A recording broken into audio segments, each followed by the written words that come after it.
must remember this. A kiss is still a kiss. A sigh is just a sigh.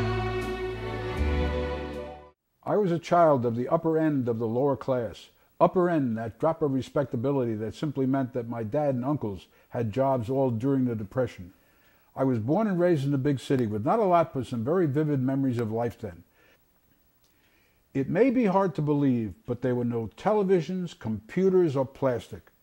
We listened to the radio. Some of us even read books.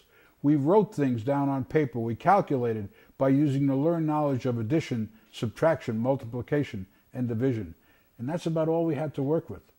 The result was that our brains and our imaginations were exercised pretty much full time. When we kids went out to play, we went out with nothing but the clothes we were wearing. Any toys we had, we generally kept at home. They were made of rubber, wood, paper, glass, or lead, from girls' dolls to boys' little toy soldiers. You played with your toys in your home in the winter and on rainy days. When you went out, it was you, your friends, and your imaginations.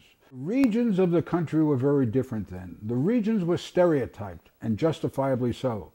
Communication and transportation were limited. Most families did not have telephones, and there were no interstate highways. Except for baseball, the cultural differences were great. And not finishing high school was more the case than not. Many of those young adults had to leave school to bring home income.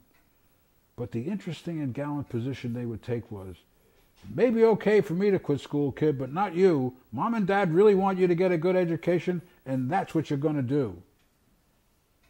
So no wonder we looked up to them so much. We were the first to identify them as our heroes. One Sunday in December 1941, I put on my fingertip reversible coat, left the movie house after seeing a Western, a gushy romance story, and 2 cartoons. As I arrived home, my mom was arriving at the same time. I looked at her like I had never seen her before. Her face was drawn and solemn. She looked at me and said, "We're going to war," almost not fully understanding what she was saying.